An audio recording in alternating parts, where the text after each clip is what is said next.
the advancing man.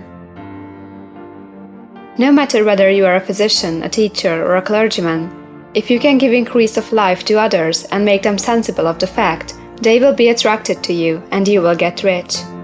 The physician who holds the vision of himself as a great and successful healer and who works toward the complete realization of that vision with faith and purpose will come into such close touch with the source of life that he will be phenomenally successful.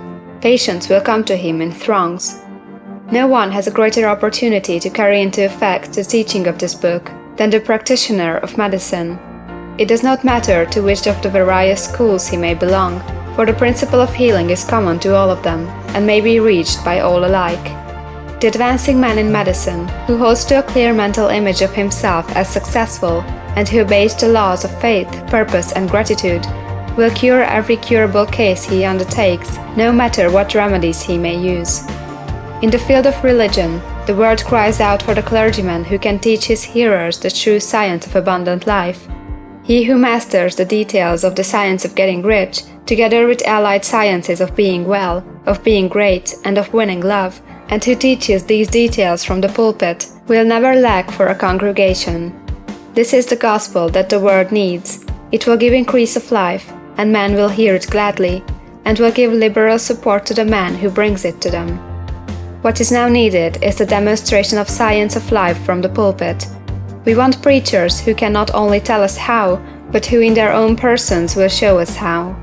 We need the preacher who will himself be rich, healthy, great, and beloved, to teach us how to attain these things, and when he comes, he will find a numerous and loyal following.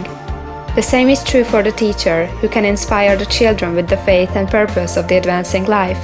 He will never be out of a job. And any teacher who has this faith and purpose can give it to his pupils. He cannot help giving it to them if it is a part of his own life and practice.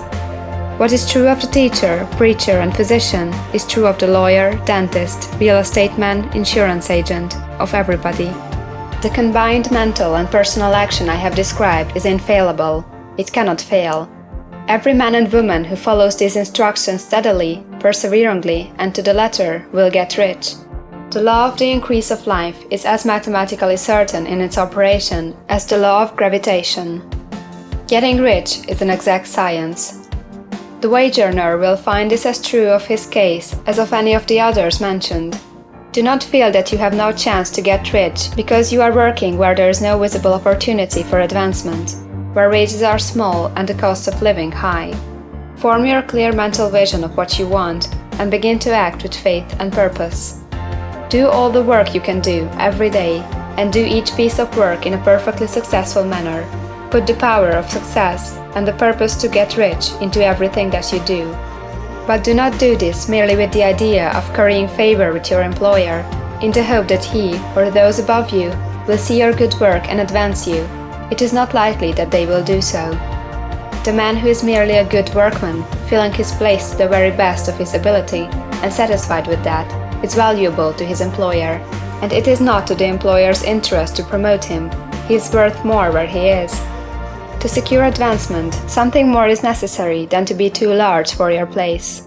The man who is certain to advance is the one who is too big for his place, and who has a clear concept of what he wants to be, who knows that he can become what he wants to be, and who is determined to be what he wants to be.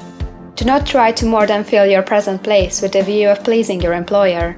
Do it with the idea of advancing yourself. Hold the faith and purpose of increase during work hours, after work hours, and before work hours. Hold it in such a way that every person who comes in contact with you, whether foreman, fellow workman, or social acquaintance, will feel the power of purpose radiating from you, so that everyone will get the sense of advancement and increase from you. Men will be attracted to you, and if there is no possibility for advancement in your present job, you will very soon see an opportunity to take another job. There is a power which never fails to present opportunity to the advancing man who is moving in obedience to law. God cannot help helping you if you act in a certain way. He must do so in order to help himself. There is nothing in your circumstances or the industrial situation that can keep you down. If you cannot get rich working for the Steel Trust, you can get rich on a 10-acre farm. And if you begin to move in a certain way, you will certainly escape from the clutches of the Steel Trust and get onto the farm or wherever else you wish to be. If a few thousands of its employees would enter upon the certain way, the Steel Trust would soon be in a bad plight. It would have to give its working men more opportunity or to go out of business. Nobody has to work for a trust. The trusts can keep men in so-called hopeless conditions only so long as there are men who are too ignorant to know of the science of getting rich, or too intellectually slothful to practice it. Begin this way of thinking and acting, and your faith and purpose will make you quick to see any opportunity to better your condition. Such opportunities will speedily come, for the Supreme, working in all, and working for you, will bring them before you. Do not wait for an opportunity to be all that you want to be. When an opportunity to be more than you are now is presented, and you feel impelled toward it, take it. It will be the first step toward a greater opportunity. There is no such thing possible in this universe as the lack of opportunities for the man who is living the advancing life. It is inherent in the constitution of the cosmos that all things shall be for him and work together for his good, and he must certainly get rich if he acts and thinks in the certain way.